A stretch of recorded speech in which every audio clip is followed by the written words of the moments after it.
Hello दोस्तों, स्वागत है आपका द ड्रीम सक्सेस स्टोरी में। मैं रुपेश शर्मा आज फिर एक लेके आया हूँ नई स्टोरी।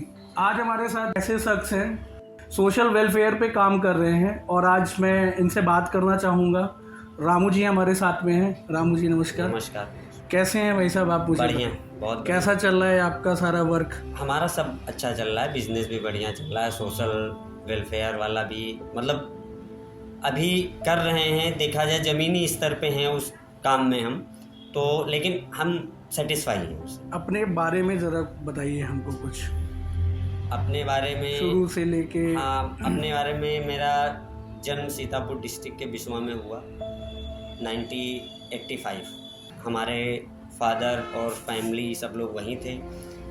सन 90 के आसपास मेरे फादर अयोध्या शिफ्ट हुए। अयोध्या में हमारे फादर की स्ट्रगल लाइफ रही, जो हम अपने 4 भाई बहनों में सबसे बड़े थे, तो हम सबसे करीब से देखे, समझदार थे उस समय, तो हमें चीज़ें पता हैं। वहाँ करीब 7 साल का स्ट्रगल रहा। उसके बाद लखनऊ शिफ्ट हुए।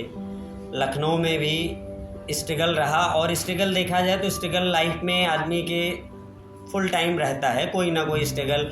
जो वेल सेटल्ड है उसको किसी दूसरे टाइप का स्ट्रगल है, जो नहीं सेटल्ड है उसके लिए सेटल होने का स्ट्रगल है। सही। सबके लाइफ में अपने अपने स्ट्रगल्स हैं। हम ये नहीं कह सकते हैं कि किसी की लाइफ विदाउट स्ट्रगल रही हो। हाँ, स्ट्रगल उसी के लाइफ में नहीं है जो कुछ करना ना चाहे। अगर कुछ करना चाहता है इंसान तो स्ट्रगल है। चाहे आप पढ़ाई करना चाहते हैं तब भी स्ट्रगल करना पड़ेगा, कंपटीशन करना पड़ेगा। आप जॉब करना चाहते हैं तब भी करना पड़ेगा, बिजनेस करना चाहते हैं तब भी करना पड़ेगा। समय समय पे मैं देखता हूँ, मैंने देखा भी आपको, और बुलाने का मेरा मकसद यही था कि आपका, मैं जब भी कोई वीडियो देखता हूँ आप सोशल वेलफेयर लोगों से जुड़े भी हैं, सारी चीज़ें करते हैं, मतलब एक तरह से समाज सेवा। ये मन में कब से उत्पन्न हुई, कब से आई? ये मैं पढ़ाई कर रहा था लखनऊ यूनिवर्सिटी में 2004-05 के आसपास। तो हम काफ़ी मतलब पढ़ने के साथ साथ हमारे पिताजी कर रहे थे फ़ोटो लेमिनेशन का, तो उसमें हम लोग घर से ही हो रहा था, घर पे ही वर्कशॉप थी, तो हम लोग इन्वॉल्व थे। मित्र ही थे, उनका थोड़ा सोशल वेलफेयर में इंटरेस्ट था, उनके साथ हम लोग लगे, चीज़ों को करीब से देखे। फिर 2007 में मैंने पास आउट किया है। 7 तक मैं उनके साथ रहा। उनकी एक संस्था थी, मुझे आज भी याद है, उनकी संस्था का नाम था हिंद विकास सेवा संस्थान। मतलब हम 2-3 फ्रेंड थे, हम लोगों की सोच एक ही जैसी रही। लोग कहते हैं हमको ऊपर वाले ने नहीं दिया, मैं कैसे करूं, तो ऐसे हमको भी नहीं दिया है। शिकायतें सबकी रहती, ऐसे हमको भी बहुत ज़्यादा उसने नहीं दे रखा है। मैं रेंज रोवर या जैगुआर से नहीं चल रहा हूँ। सही आपको बता रहा हूँ। सही बात है। ठीक है, यहाँ तक कि मेरे पास तो खुद की कार भी नहीं है, लेकिन मैं कर रहा हूँ। क्यों? करने का भाव चाहिए। मैं बिजनेस भी करता हूँ तो बिल्कुल ईमानदारी से। हम कभी प्रोफेशनल नहीं रहे, ऐसा भाईचारे के तौर पे हम जितने भी हैं। यही कारण है कि आज से 20 साल पहले जो मेरे कस्टमर थे वो आज भी हैं। ये आपके व्यवहार पे डिपेंड करता है कि आप अपना वर्क कैसे कर। अब रही बात वर्क की, तो ठीक है, आप वर्क के बारे में अपना बता रहे हो, ये तो आपका अपना नेचर। हाँ। अब मुद्दे की बात करूँ तो जैसे आपने समाज सेवा की हम लोग बात कर, हाँ। तो समाज सेवा जिस टाइप से आप करते, किस टाइप की आपकी समाज सेवा आपको लगती है कि बहुत सही है, लोगों के प्रति और सारी चीज़ें अच्छी हो रही? देखिए, समाज सेवा को लेके मेरा ये मानना है, अगर आप किसी से कह दीजिए कि मैं सोशल वर्कर हूँ और मैंने ये संस्था बना रखी है, तो आदमी के जो हैं जनरली आता है, अच्छा ये तो ऐसे कर रहे होंगे, ये कमाने का जरिया है। मन में तो थॉट रहता है। देखिए, ये स्वाभाविक और लोग हैं भी। मेरा मानना ये है कि आप मदद करिए जो जेन्युइन पर्सन। एजुकेशन पे हमें करना चाहिए, जो कि स्थिति हमारे यहाँ की बहुत अच्छी नहीं है। आंकड़े चाहे जो कह लें, चाहे जैसे कह लें, लेकिन सब तक एजुकेशन नहीं पहुँच पा रही। जबकि गवर्नमेंट ने बहुत अच्छा कर रखा है, फीस भी फ्री है। भाई प्राथमिक विद्यालय में देखिए, मिड डे मील भी दे रहे हैं, सारी चीज़ें। इसमें आती क्या है समस्याएं कि लोग अवेयर नहीं। जो बहुत लोअर क्लास आदमी है वो एजुकेशन को लेके अवेयर नहीं, सही बात, जागरूक नहीं। वो स्कूल भेजता ही नहीं है बच्चे को। अगर वो बच्चा स्कूल पहुंच जाए तो वो उसको एजुकेशन मिल जाए, वो पहुंच नहीं पा रहा है। बहुत सारे लोग हैं जिनके सामने मजबूरी है, बहुत सारे लोग ऐसे हैं। ऐसी इसी तरह से अभी आपने देखा होगा 2-4 दिन पहले हंगर फ्री इंडेक्स आया। हंगर इंडेक्स में हमारा 105वां स्थान। जैसे आप भी जुड़े हुए हैं सामाजिक कामों से, 20-20 अनाथ आश्रम में जाके आप बर्थडे या कुछ वैसा स्पेशल डे होता है तो आप करके आते हैं। वैसे हमारा भी नेचर है कि हमारे बच्चों का जन्मदिन हो, हमारा जन्मदिन हो। सही बात। मैं भी 5,000 खर्चा कर रहा हूँ, लेकिन मैं वो 5,000 उन लोगों के बीच में खर्चा कर रहा हूँ जिनके बीच में करूँगा तो उस दिन का भोजन उनको मिलेगा, तो वो जो खुशी होगी उनके चेहरे पे, वो जब हमको खुशी दिखेगी तो हमें जो आनंद मिलता है वो आनंद आप 50,000 5 स्टार होटल में खर्चा करके नहीं पा सकते। कोई वेलफेयर सोसाइटी से आप जुड़े हैं? नहीं, अपनी खुद है हमारी, खुद की सोसाइटी। किस नाम से? होप एंड हेल्प फाउंडेशन के नाम से हमारी संस्था है। हमने इसका रजिस्ट्रेशन सन 2007 में, मैंने बताया वो बात वहाँ रुक गई थी। यूनिवर्सिटी से जब वो अलग हुए तो 2007 में हमने रजिस्ट्रेशन कराया कि जब ये काम करना है तो हम एज ए रजिस्टर्ड करें, कि कल को जैसे हम अभी जा रहे हैं, गलियों में जा रहे हैं, कहीं कर रहे हैं, तो देखिए बहुत सारे आर्गूमेंट आते हैं जब आप फील्ड में जाते हैं या कोई भी काम करने जाएं। बहुत सारी माइनस पॉइंट भी होते हैं कि कोई, अरे आप कैसे कर रहे हो, आपको ये अथॉरिटी किसने दे रखी है। भाई अगर हम अभी किसी को कोई चीज़ बांट रहे हैं और इन केस उससे अगर कुछ नुकसान हो जाता है, कुछ प्रॉब्लम हो जाता है, तो वो इलीगल होगा। उस लीगल वे को करने के लिए मैंने एक संस्था का रजिस्ट्रेशन कराया। उसी के अकॉर्डिंग हम अभी कछुए की चाल चल रहे हैं। इसलिए चल रहे हैं क्योंकि हमने आज तक किसी से फंड नहीं मांगा है। मेरी थिंकिंग ये है कि मैं 1 साल में अपनी मिनिमम बचत का 10% समाज सेवा पे खर्चा करता हूँ। आप ये कहना चाहते हैं कि जैसे हम मानवता के तौर पे देखें, इंसान मदद करना चाहता है, हाँ, बट खर्चे उसके इतने हो जाते हैं हाँ, कि वो इन सारी चीज़ों के लिए समय नहीं निकाल पाता। समय नहीं निकाल पैसा बचाना तो आसान है, देना आसान है, हाँ, पर वो समय नहीं निकाल समय नहीं निकालता। तो आपकी संस्था इसी बेस पे काम करती है, आपकी हो या कोई भी संस्था हो, पर वो जरूरतमंद तक पैसा जाए कैसे फिर? तो इसीलिए मैं बता रहा हूँ ना कि मेरा सिस्टम अलग है, आपको करना है। आपने कहा मुझे करना है, एक दिन डिसाइड करें, एक टाइम डिसाइड करें, उस टाइम पे आप मेरे साथ चलिए। आप अपने हाथों से जरूरतमंद को मदद करिए, आप अपने अमाउंट से। किस टाइप का जरूरतमंद, मतलब किस टाइप? किसी को देखिए, जैसे क्या है, आप अनाथ आश्रम में जाते हैं, क्या वहाँ करते हैं, करा? तो जरूरत है कि नहीं है ना? हाँ। तो वो जरूरतमंद हुए। मैंने देखा कि रियल में हाँ, एक ये यहाँ पे लोग रह रहे हैं और ये बेचारे भूखे और परेशान और बहुत आर्थिक स्थिति दयनीय है। मेरे दिमाग में वो फीड हो गया कि यहाँ पे है, कुछ मेरे पास होता है तो एक दिन आके मैं यहाँ कर देता हूँ। ये तब होगा जब आपके अंदर वो भाव आएगा। मैं महान लोगों के मोटिवेशनल है, मेरे पास बुक है, मैं पढ़ता भी हूँ, ठीक है। उसमें लिखा है आप अगर एक कदम भी बढ़ा रहे हैं और होशपूर्वक बढ़ाइए कि मैंने ये कदम यहाँ रखा, चीज़ें देखिए आपको बदलती हुई नजर आएंगी। राइट सी बात। एक महानुभाव थे, उनको मेरी उनसे फ़ोन पे बात हुई, उनसे मिलना था। मैं पहुंचा टाइम पे, उनको फ़ोन मिलाया। उस समय उनका लंच टाइम था, उनका फ़ोन स्विच ऑफ जा रहा था। मैंने सोचा फ़ोन स्विच ऑफ है, वो है नहीं। फिर मैंने वेट किया, 15 मिनट हो गए, 20 मिनट हो गए, आधा घंटा हो गया। फिर मैंने देखा वो सामने से आ रहे हैं, तो मैंने कहा मैं आपका फ़ोन है। मैं खाना खाते समय फ़ोन फ्लाइट मोड पे लगा देता हूँ। उस दिन से आज लगभग 2 साल हो रहा है, मेरे दिमाग में बात पिंच कर गई। मैं खाना खाते समय फ्लाइट मोड पे नहीं लगाता हूँ, फ़ोन साइलेंट कर देता हूँ। यार इतनी देर से फ़ोन मिला रहे थे, फ़ोन नहीं उठाए। मैंने कहा मैं खाना खाते समय फ़ोन नहीं उठाता हूँ।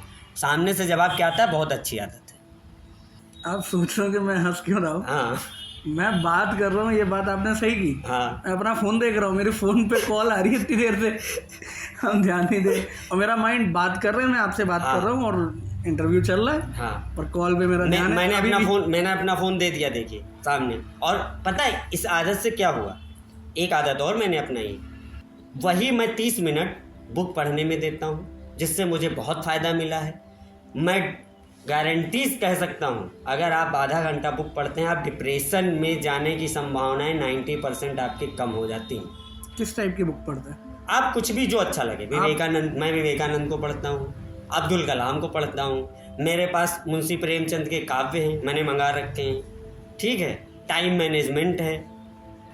और किसी की बायोग्राफी आप पढ़ के देखिए, मैंने पढ़ी है कई लोगों की, सबको कम से कम 30 मिनट बुक पढ़ने की आदत है। बहुत अच्छी बात आपने मुझे बताई और मुझे लग रहा है मुझे तो सीखने को मिलेगा। और मुझे क्या, सही बात है जो आपने चीज़ें बताई, स्क्रॉल करने की हैबिट ना, हैबिट ये हर बच्चे में है, हर बच्चे नहीं बड़ों में है। भाई आप नींद प्रॉपर वे में नहीं लेंगे, 7-8 घंटे की नींद चाहिए, नहीं लेंगे तो रहेगा, मन नहीं लगेगा, चिड़चिड़ापन आएगा, काम अच्छा नहीं होगा, फिर कहोगे यार ऊपर वाला दया दृष्टि नहीं कर रहा है, मेरा काम खराब हो रहा है।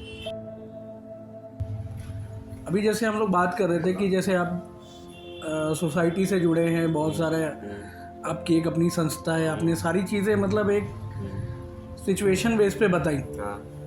अब मैंने ये देखा है कि जैसे आप जो गरीब कुछ के मतलब बच्चे हैं गांव में, मैंने देखा है आपकी संस्था जाके काम करती, हाँ। बच्चों को पढ़ाती है। हाँ। कुछ जगह मैंने आपसे देखा भी था, सुना भी था कि क्या कहते हैं उसे, आपके यहाँ कुछ टीचर्स जो हैं जो फ्री में बच्चों को पढ़ाते हैं। हाँ। ये एजुकेशन सिस्टम आपने सोचा कि ये कैसे बना, मतलब ये क्या थॉट है इसके पीछे?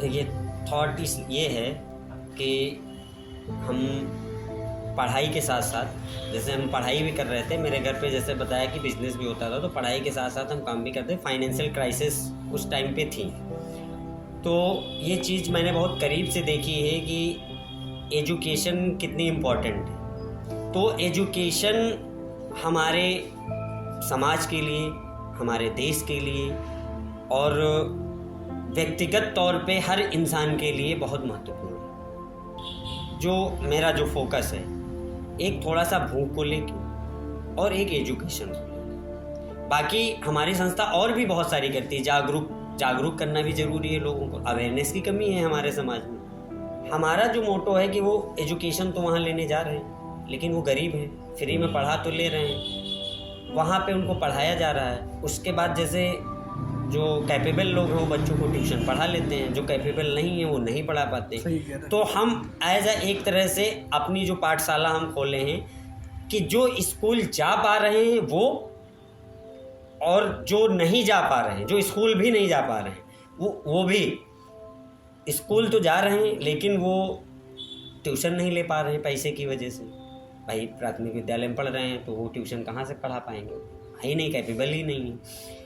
और बहुत ऐसे हैं जागरूकता की कमी है तो वो स्कूल ही नहीं जा रहे हैं। तो उनके लिए मैंने रखा है वही अपनी टाइमिंग, स्कूल टाइम के बाद, कि मान लीजिए 3 बजे से 5 बजे तक, as a tuition, as a motivation. उनको मोटिवेट भी करना है, करते क्या है, पढ़ाना भी है। बीच बीच उनको कुछ गिफ्टेड देते हैं तो इससे वो आते हैं, मन लगा रहता है। लोगों की सोच बदलती है। ऐसा नहीं है कि एक लेमैन जो होता है, लेमैन मतलब एक साधारण आदमी, वो तब तक नहीं चीज़ें करता है जब तक वो अवेयर नहीं। अगर आप उसको सही मायने में अवेयर कर दीजिए और उसके दिमाग में बात बैठ जाए तो वो चीज़ें करता है। संसाधन के अभाव में भी लोग करना चाहते हैं, लेकिन है क्या, जागरूकता नहीं है और कुछ के पास संसाधन नहीं है। तो वही हमारा एक छोटा सा प्रयास है, अभी छोटे से प्रयास से चल रहे हैं। हमारे एक मित्र हैं फूडमैन विशाल सिंह, ये आपके गवर्नमेंट हॉस्पिटल जो भी हैं, राम मनोहर लोहिया KGMC बलरामपुर में कम्युनिटी किचन चला रहे हैं। ऐसे उनकी भी विजयश्री फाउंडेशन। उनका क्या है कि जो मरीज के साथ तीमरदार आते हैं, जिनके पास खाना बनाने की व्यवस्था नहीं है, पैसा नहीं है, उनको एक टाइम का खाना फ्री, ठीक है। उसमें हम लोगों ने सहयोग किया। हमारे मित्र भी हैं, बड़े भाई भी हैं, उनसे भी मैंने बहुत कुछ सीखा है और सीख भी रहे हैं। बिजनेस के साथ, जैसे आपका एक अपना बिजनेस है खुद का, आप बिजनेस लाइन से जुड़े हो और काफ़ी अच्छा बिजनेस आपने बताया भी चल भी रहा है। एक तो आपका नेचर ऐसा है, दूसरा जब आप बिजनेस के साथ ये सब काम करते हो, ये सब कैसे टाइम निकाल लेते हो आप, इस पे ज़रा मुझे कुछ बताइए। भाई बिजनेस करना, हाँ, और बिजनेस के साथ साथ आप ये जितनी चीज़ें बता रहे हो कि कॉलेज या कॉलेज के बाद बच्चों को, जो आपके गरीब थोड़े परिवार के बच्चे हैं, मिडिल क्लास के हैं, वो एफर्ट नहीं कर पाते हैं, तो आपकी जो संस्था है वो उनके लिए सारा ये काम कर रही। बट आप अपना भी काम कर रहे हो साथ साथ, और उसके साथ दोनों काम अब ये कैसे लेके चल रहे? देखिए मैं मैनेज कर रहा हूँ। जो मेरी संडे की छुट्टी है वो इन्हीं कामों को मैनेज करने के लिए होती है। किस टाइप के काम आगे? जैसे हमारी संस्था को लेके एक दिन मैं इस समाज सेवा में दिमाग लगाता हूँ पूरा, इसको कैसे मैनेज करना है उसके लिए मैंने, जैसे टीचर हैं, आप जहाँ गए थे वहाँ पे वो टीचर हैं, 2 बजे तक वो स्कूल में पढ़ाते हैं। हाँ, ये देखा मैंने। वो 2 बजे तक पढ़ाते हैं, 2 बजे के बाद वो 3 बजे से यहाँ आके बच्चों को निःशुल्क, ये सेवा भाव है, निःशुल्क पाठशाला में सेवा भाव से पढ़ाते हैं। काफ़ी अच्छा लगा मुझे। तो ये चीज़ अब देखिए, करने को वो भी कर रहे हैं, वो उनका डेली का है, ठीक है। हम भी ऐसे टाइम निकाल लेते हैं, ऐसे ही कर रहे हैं, ऐसे ही करना है, धीरे धीरे ये सब चलता रहेगा। और इससे पता है कुछ भी हो ना हो, जो एक आत्मसंतुष्टि, एक खुशी, एक आनंद जो मिलता है। आपकी जो संस्था है इसको आप आगे कहाँ तक देखते हैं? देखिए, देखने को वो हम शब्दों में बयान नहीं कर सकते हैं। जो मेरा लास्ट का टाइम होगा, 10 साल या 15 साल जो भी है, वो मैं उसी पे देना चाहता हूँ, उसी को समर्पित करना चाहता हूँ, समाज सेवा। फ्यूचर पहले से डिसाइड कर लिया? हाँ, मैंने ये सोच रखा है। अभी मैं कमा रहा हूँ, कमाने के साथ साथ कुछ पॉइंट कर रहा हूँ, जो मेरी सेविंग्स होगी, बच्चों को हमें इस लायक बनाना है कि वो मेरे पे डिपेंड ना रहें। एक कहावत है कि पुण्य कर्म ऐसे करो कि दाहिने हाथ से करो तो बाएं हाथ को पता ना चले, ठीक है। लेकिन यहाँ पे एक विडंबना ये आ जाती है कि वो तो हम करें तो पता ना चले, लेकिन उसमें मैं लिमिटेड ही कर सकता हूँ जितना मैं अफोर्ड कर सकता हूँ। राहु भैया, मुझे अब ये बताइए, जैसे अभी आपने इतनी सारी चीज़ें बताई, काफ़ी अच्छा भी लगा बात करके आपसे, और काफ़ी अच्छे विचार हैं आपके। आपका कुछ अपना ड्रीम होगा आने वाले समय के लिए, जो अभी आप मुझे बता रहे थे, ये ड्रीम आप मुझे बताइए। मेरा देखिए, सोशल वेलफेयर को लेके हमारा ड्रीम तो है, अनाथ आश्रम और वृद्धाश्रम दोनों एक ही छत के नीचे खोलने का मेरा ये विचार है, मेरा ड्रीम प्रोजेक्ट। शायद हम वो आखिरी पीढ़ी हैं जो अपने माँ बाप को समझ पा रहे हैं, ठीक है, जिनका साथ चाह रहे हैं। हमारी बाद की जो पीढ़ियां हैं वो बहुत ज़्यादा समझने की कोशिश नहीं कर रही, वो सेपरेट लाइफ पसंद कर रहे हैं। इसीलिए आपने देखा होगा आज के समय में न्यूक्लियर फैमिली ज़्यादा है, मतलब जो कहते हैं एकल परिवार, सही है, मियाँ बीवी बच्चे, संयुक्त परिवार नहीं है जिसमें दादा दादी चाचा चाची जो हम लोगों के टाइम में थे। इसका सबसे बड़ा कारण क्या है? इसका सबसे बड़ा कारण इसका सबसे बड़ा कारण यही है कि जैसे हम लोग कहते हैं, इसका सबसे बड़ा कारण यही है कि जो आजकल की जनरेशन है और हम लोग, उसमें सबसे बड़े जिम्मेदार हम बच्चों को नहीं कर सकते, हम स्वयं पेरेंट्स हैं जो आजकल के। हम अपने बच्चों को आज के समय में मशीन बना दे रहे हैं, और मशीन में इमोशंस नहीं होते। सही बात कह रहे। तो मैं यही चाहता हूँ कि आने वाले टाइम में वृद्धाश्रम, उसमें बूढ़े लोग रहें, और अनाथ आश्रम उसी में रहे, बच्चे रहें। बूढ़ों को बच्चे मिले, अनाथ बच्चों को माँ बाप।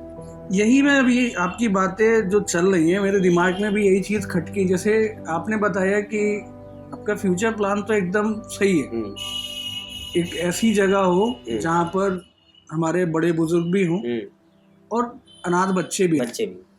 तो इस कंडीशन को क्या कभी ख़त्म नहीं करा जा सकता? ज़रूरी है कि वृद्धाश्रम बनाए जाएं, ज़रूरी है कि अनाथालय। ये ख़त्म किया जा सकता है, मैंने बताया ना, ये ख़त्म किया जा सकता है। इसके लिए हमारे पूरे समाज को एकजुट होना पड़ेगा। बिल्कुल, उसके लिए किसी के पास टाइम नहीं है, पॉसिबिलिटी नहीं है। आपने बताया ना न्यूक्लियर फैमिली, हाँ, किसी के पास टाइम नहीं है। जॉइंट फैमिली खत्म हो रही है। दादी दादा हम लोगों के होते तो क्या होता था, बच्चों में संस्कार ट्रांसफर होते थे। आज का समय ये है, बाप जब पहुंचता है तो बच्चा सो चुका होता है, और बच्चा जब स्कूल जा चुका होता है तो बाप सो के उठता है। और लोगों की बात तो नहीं कर रहा हूँ, लेकिन मैं अवेयर हूँ कि मुझे आखिरी टाइम पे, मुझे भरोसा नहीं कि कब मर जाएं, लेकिन मौत का कोई भरोसा नहीं, लेकिन हम जब भी मरने की कगार पे हो तो मुझे पछतावा जिंदगी का बहुत कम से कम हो कि हाँ, जिंदगी में मैंने कुछ अच्छा नहीं किया। मैं अपना प्रयास कर रहा हूँ, 100% दे रहा हूँ, बाकी होना ना होना वो परिस्थितियों पे डिपेंड करता है। बहुत ही अच्छी सोच है और बहुत ही अच्छा आपका फ्यूचर रहा, बोला आपने, बताया, अच्छा लगा मुझे। अब चीज़ें ये बताइए, जैसे हम लोग आप लोग जैसे आपकी एक वेलफेयर वो है, तो उसमें जब आप काम कर रहे हो, सारी चीज़ें कर रहे हो, तो क्या इसमें फंड जुटाना क्या आसान होता है? इसकी शुरुआत मैंने इंडिविजुअली की थी और इस कॉन्फिडेंस से की थी कि जब हम लोगों से मिलेंगे, चीज़ें हम ज़मीनी स्तर पे करेंगे, लोगों को दिखेगा तो भरोसा होगा, लोग साथ देंगे। मेरे पास 100 लोग हों लेकिन वो 100 लोग बेहतरीन हों। हम जो करें बहुत बड़ा ना करें, छोटा सा भी करें लेकिन बहुत अच्छा करें। वाह, छोटा सा शब्द है, जो प्राप्त है वही पर्याप्त है। मेरा मोटो ये है, मुझे जो प्राप्त है वही पर्याप्त है।